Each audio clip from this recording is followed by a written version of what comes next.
Hi learners and welcome to my channel. In this particular video today, I want to talk about the notification that has recently been released by the UGC, and it's an important one. Why?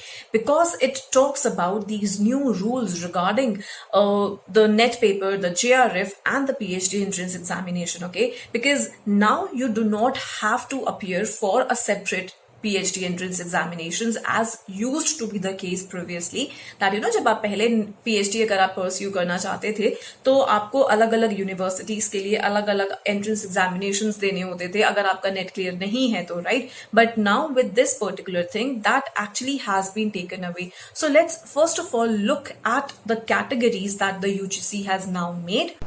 Now, before I start with the categories that I mentioned, first of all, let me tell you that you can now fill the application forms for the UGC NET 2024 June 2024 exam. They are now out, and the dates, as you can see on the screen, are from 20th April 2024 to 10th May 2024. That is, the last day is 10th May.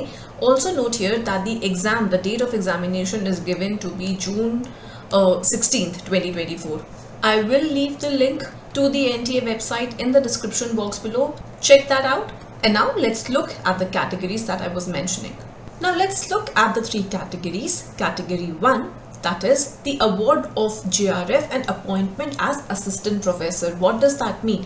It means that you have qualified the JRF, you have qualified the NET paper as well, which means that you are eligible to apply for the post of assistant professor, and it means that you have also qualified for the PhD admission to a particular university, as in that you are eligible to apply for the PhD to that particular university based on interview only.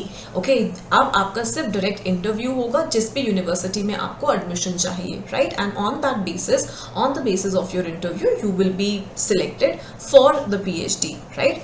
Then category 2, that is appointment as assistant professor and admission to PhD.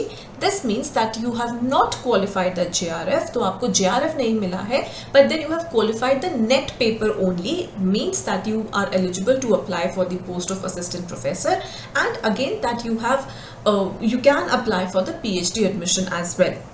The third category is admission to PhD only. Under this category, ना आपका NET clear हुआ है, ना आपका JRF clear हुआ है, you can only and only apply for the PhD admission. Right, now for category 2 and 3, there are a certain few more things that they have mentioned. Let's look further below. See, first of all, आप देखें category 1 के लिए, right? So what they have written is that the JRF qualified candidates are admitted into the PhD program based on an interview as per the UGC regulations 2022. Again simply put, जो मैंने आपको बताया कि अगर आप category 1 में fall करते हैं, दैट मीन्स आप पीएचडी प्रोग्राम में आपका एडमिशन हो जाएगा बेस्ड ऑन एन इंटरव्यू जो कि यूनिवर्सिटी कंडक्ट करेगी जिस यूनिवर्सिटी में आप एडमिट होना चाहते हो, right? That is category 1. Now for second point पर आते हैं. UGC NET under category 2 and category 3, they can be used as an entrance test for PhD admission in place of entrance tests conducted by different universities or higher educational institutions for admission to PhD. अगर आप category 2 और 3 के अंदर fall करते हो तो यही जो आपने पेपर दिया था नेट का, आप वही पेपर यूज होगा as an entrance test. You do not have to give any separate entrance test किसी भी यूनिवर्सिटी के लिए. This will be valid as an entrance test कि आपने एंट्रेंस टेस्ट दे दिया, आप यहाँ पर आप जिस भी कैटेगरी में फॉल करोगे उसके अकॉर्डिंग आपका क्लियर हो गया. ओके, इंटरव्यू आपको भी देना है. कैटेगरी 2 और 3 वालों को तो इंटरव्यू और देना है, right? Now come to the next point as well.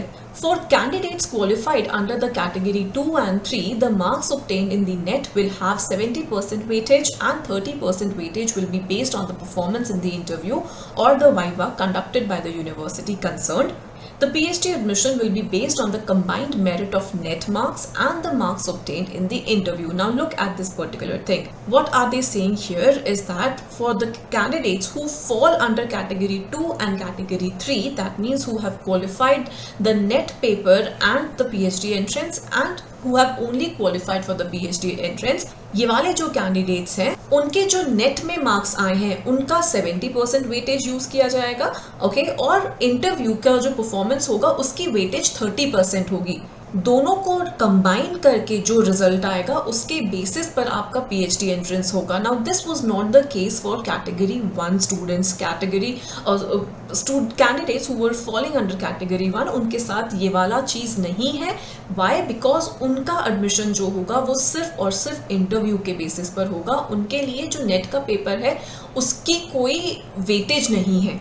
They will be directly admitted on the basis, solely on the basis of the interview itself, जो कि फर्स्ट पॉइंट पे उन्होंने बोला भी था यहाँ पर. लेकिन जो कैटेगरी 2 और 3 के कैंडिडेट्स हैं उनके लिए 70% जो वेटेज है वो नेट के पेपर का होगा, 30% वेटेज उनके लिए इंटरव्यू का होगा. दोनों को कंबाइन करके जो आपका स्कोर बनेगा उसके बेसिस पर you will be admitted in the university concerned. Now next very important thing. For admission to PhD, the marks obtained in the NET by the candidates in category 2 and 3 will be valid for a period of 1 year from the date of declaration of the result of UGC NET. Now again we are talking about category 2 and 3 here and only regarding the PhD admission. So let's say that आपका आज result आता है, आपका आज qualify किया आपने net paper आपका, और आप कैटेगरी 2 और 3 में फॉल करते हो, या तो 2 में या तो 3 में आप फॉल करते हो. तो अगर आप पीएचडी एडमिशन लेना चाहते हैं तो जो आपका स्कोर होगा वो अगले 1 साल के लिए वैलिड होगा. अगर 1 साल के अंदर आपका एडमिशन नहीं होता है then you will have to appear for the paper again.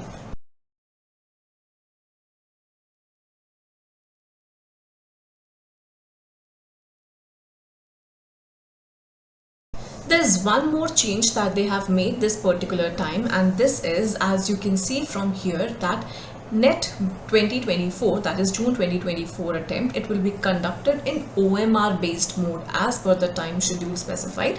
Now again OMR based, वही जो आपका circles आपको करने होते थे, that is, so अब आपका जो पहले कंप्यूटर पर होता था that won't be happening, it will be based in OMR based mode. That's very specifically written here that the examination shall be conducted in OMR based mode only.